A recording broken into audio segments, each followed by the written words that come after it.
Et bien le bonjour à vous tous. J'espère que vous allez bien et on se retrouve donc pour ce nouvel épisode où je vais répondre à une question qu'on pose très souvent et qui est source de beaucoup d'angoisse. Et c'est vrai que depuis que j'ai sorti ma BD, vous savez aux éditions Le Duc, Atypiquement Nôtre, qui a été illustrée par, Sévanie, où on parle des atypies en famille, où il est question justement de découvrir ces atypies, mais aussi de faire face au regard des autres. De faire face finalement, eh bien, aux préjugés des autres, aux idées reçues des autres et du coup à la difficulté qu'on a de parler de nos atypies aux autres. Donc, si tu es toi aussi dans ce cas-là, si toi aussi tu fais face à ça, si toi aussi c'est compliqué d'en parler et que même t'évites le sujet, bah, cet épisode, il est pour toi. Donc, j'ai envie de vous dire, déjà, c'est normal. C'est normal de passer par ces phases-là. Et c'est de plus en plus compliqué, de plus en plus, on va dire, douloureux parfois, de parler de ces sujets-là et de parler de son atypie. Déjà parce que si ça nous concerne, nous, ou nos enfants, c'est un peu la même chose, en tout cas des gens qui sont proches de nous, c'est un sujet émotionnel où ça peut être compliqué. Parce que justement, comme l'émotionnel s'en mêle, on peut perdre nos moyens, on peut s'énerver et on sait très bien que dans une conversation, lorsque, il y a trop d'émotions, on perd en crédibilité. Moi je sais, c'est bête, mais c'est souvent comme ça. Lorsque quelqu'un s'énerve, lorsque quelqu'un, eh bien, se met dans un état émotionnel élevé ou intense ou en tout cas qui est jugé au-dessus de la moyenne, eh bien, ça veut dire que c'est pas normal et que la personne, en fait, eh bien, parle avec ses émotions, elle n'est plus rationnelle, elle n'est pas en capacité de réfléchir et donc, pour la personne qui n'est pas en accord avec vous, vous perdez en crédibilité. Et ça, c'est encore plus frustrant. C'est encore plus frustrant parce que, bah, quand on est atypique, les émotions, forcément, elles sont intenses de base, mais en plus, on peut ressentir une véritable injustice, une véritable colère, de l'incompréhension et puis aussi de la tristesse, de la peine à ne pas se faire comprendre et à ne pas réussir à se faire comprendre. Donc dans cet épisode, eh bien, je vais essayer de t'expliquer tout ça. Je ne sais pas si ça pourra, forcément résoudre tous tes problèmes relationnels face à ça, mais je vais essayer de te donner des pistes au maximum. La 1re question à te poser avant même, de dire: «Mais comment je peux parler de mes atypies?» c'est pourquoi? Pourquoi tu veux en parler? Ça a l'air de rien comme ça, mais c'est hyper important. Parce qu'en fait, derrière, tu as des attentes. Et donc si tu as des attentes, forcément, tu prends le risque d'être déçu. Mais il faut comprendre ton pourquoi, pour après trouver une solution au comment. Un exemple. Beaucoup de personnes, une fois qu'ils ont passé un test, sont allés voir un professionnel ou même s'interrogent à savoir est-ce que je suis atypique ou qui le savent, qu'importe au stade où vous en êtes, eh bien, ces personnes-là, il y a une sorte de vouloir de prouver quelque chose à quelqu'un. Ça peut être à ses parents en disant: «Ben voilà, tu vois, tu avais pas vu, je me suis crue bête, différent, bizarre toute ma vie et en fait, c'est juste parce que j'étais» et là, selon les atypies, voilà, bon, ça dépend et de dire: «Ben, en fait, c'était ça et tu n'as pas su voir». Enfin, vous n'avez pas su voir si c'est les 2 parents. À cause de vous, d'une certaine manière, il y a ça, il y a l'enfant en nous qui veut prouver à nos parents qu'ils ont merdé, en fait. Bon, je pense que en grandissant, en devenant aussi parent soi-même, on dézoome et on se rend compte que c'est plus complexe que ça et déjà la connaissance qu'on avait des atypies auparavant n'est pas la même qu'aujourd'hui. Et puis de toute façon, en étant parent, on fait forcément des erreurs. Mais il y a peut-être un pourquoi là-dessus. Donc forcément, on ne va pas parler de ces atypies de la même manière parce que si on veut, d'une certaine manière, pointer du doigt l'erreur de quelqu'un, la manière dont on va en parler, enfin bref, je ne fais que dire manière, mais je crois que c'est ça, c'est-à-dire l'intention n'est pas la même. Et la personne peut se sentir agressée et va se mettre sur la défensive. Et c'est pas ce qu'on veut. Parce qu'au final, ce qu'on veut, c'est être reconnu, être compris, être soulagé de quelque chose. Donc, en accusant quelqu'un de quelque chose, ça ne fonctionne pas. Donc, le pourquoi est essentiel.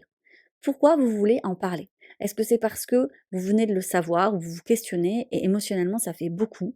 Il y a beaucoup de questions en vous, ça va dans tous les sens et vous avez besoin de souffler, vous avez besoin de libérer le trop-plein.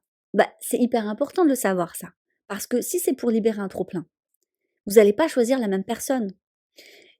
Soit vous allez vous tourner vers un professionnel qui pourra répondre à vos questions et qui sera aussi en capacité tout simplement, eh bien, de accueillir ce trop-plein, soit vous allez choisir une personne qui est en capacité d'écouter. Parce que c'est ça que vous voulez finalement. Peut-être que vous voulez pas des réponses, peut-être que vous voulez juste être écouté. Donc ce pourquoi, il est important, parce que ça définit vos attentes. Il faut être honnête envers vous-même pour savoir les attentes que l'on a. Ensuite, on fait face aux idées reçues, au jugement et aussi à l'effet miroir. Et ça, c'est une réalité. C'est-à-dire que, certes, aujourd'hui, tout le monde pense savoir ce que sont les atypies et c'est insupportable et je vous avoue, même moi, ça m'agace.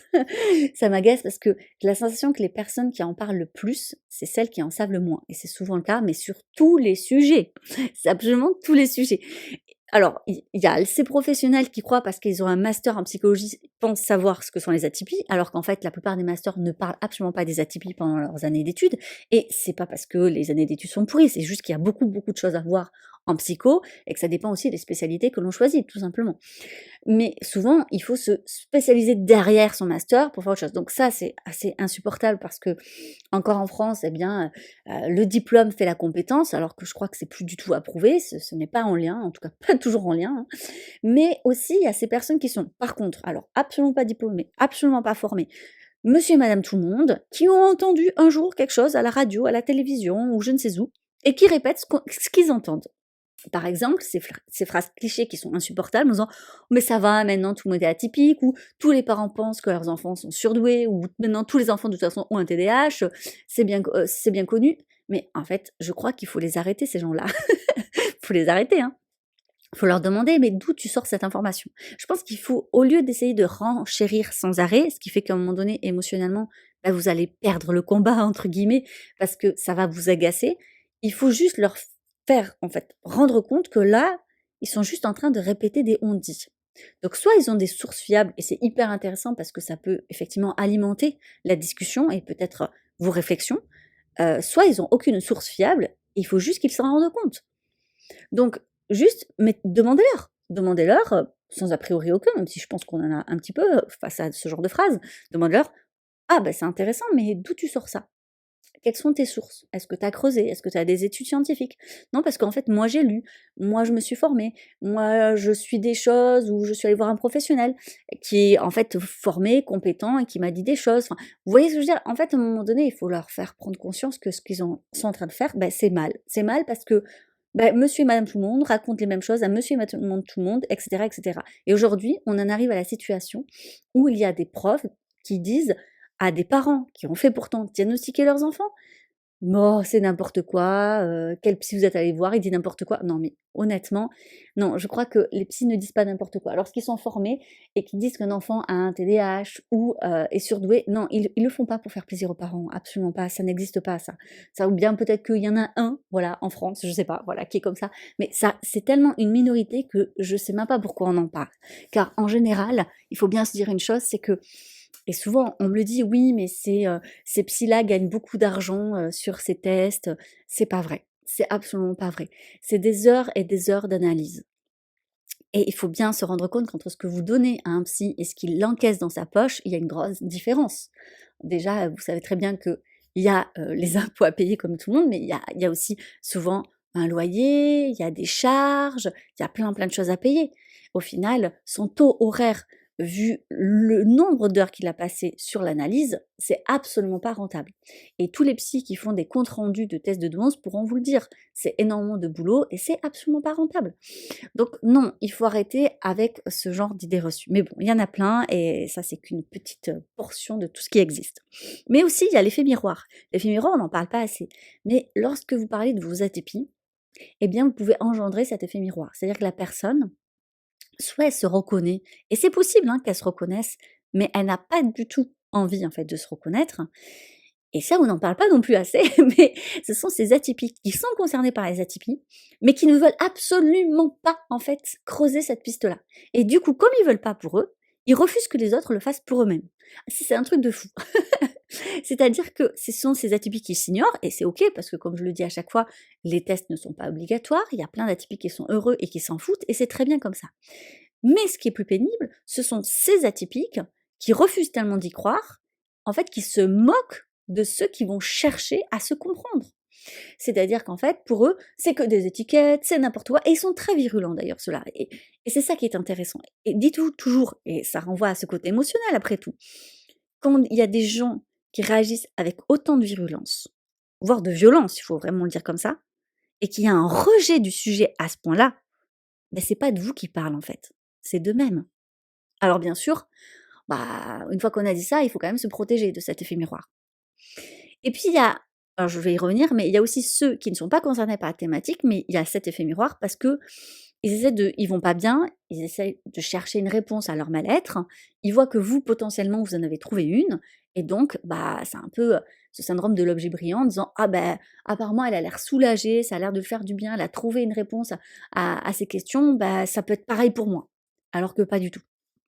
Et vous, vous êtes en train de parler de vous. Dans tous les cas, c'est très frustrant, d'être face à quelqu'un, un interlocuteur qui veut parler de lui alors que, bah, vous avez besoin d'être écouté.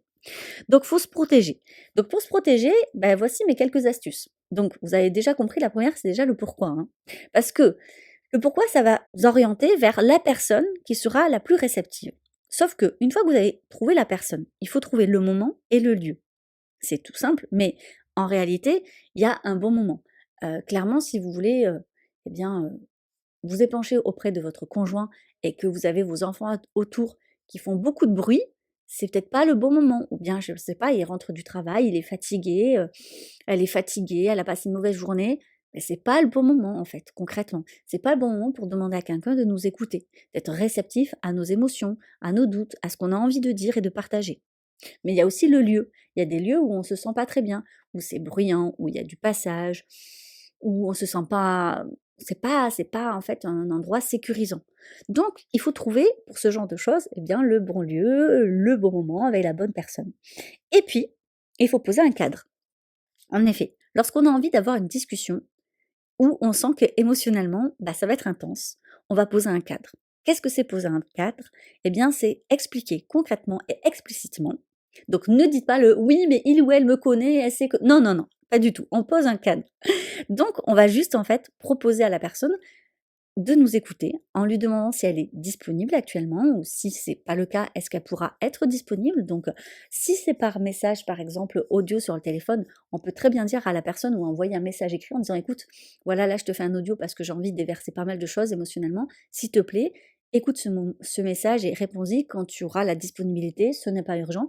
Il vaut mieux attendre un peu, même si pour vous c'est un peu dur, mais attendre un peu et que la personne soit réceptive et puisse être vraiment en capacité de vous faire un retour pertinent et bienveillant, que plutôt en fait être pressé et donc oppresser quelqu'un et avoir un retour qui va être insatisfaisant, voire blessant.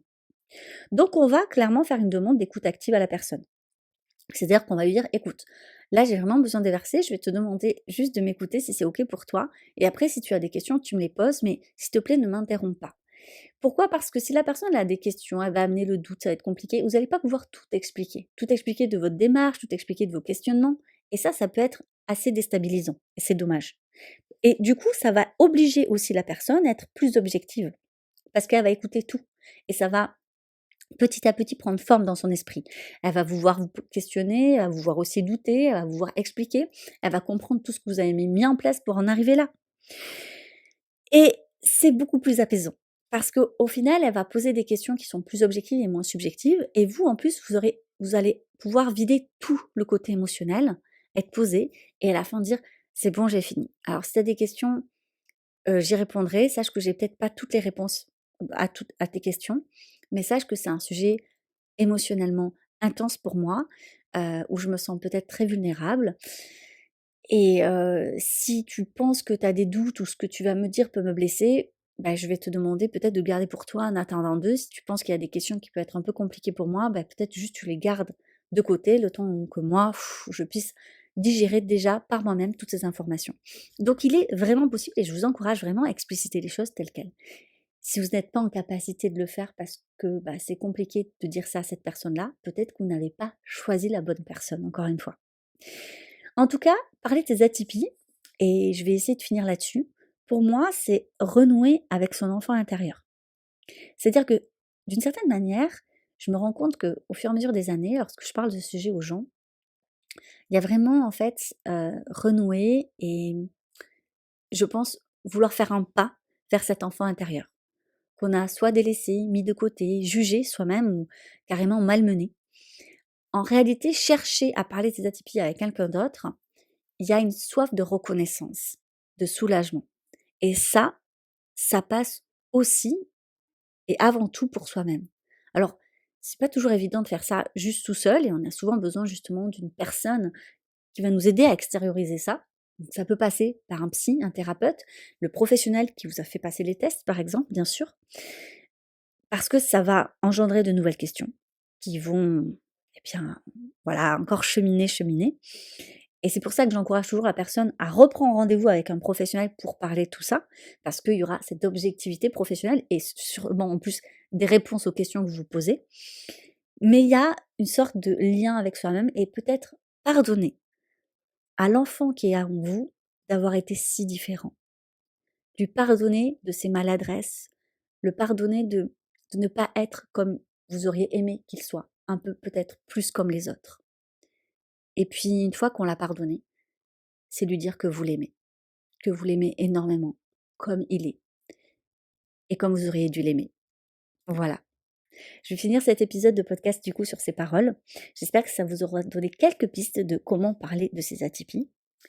Et si vous voulez voilà, un petit livre ludique sur comment on appréhende aussi ces atypies en famille, vous avez ma BD Atypiquement Nôtre aux éditions Le Duc. Mais si vous voulez vraiment un livre sur les atypies en famille, il y a Ma famille atypique aux éditions Le Duc également.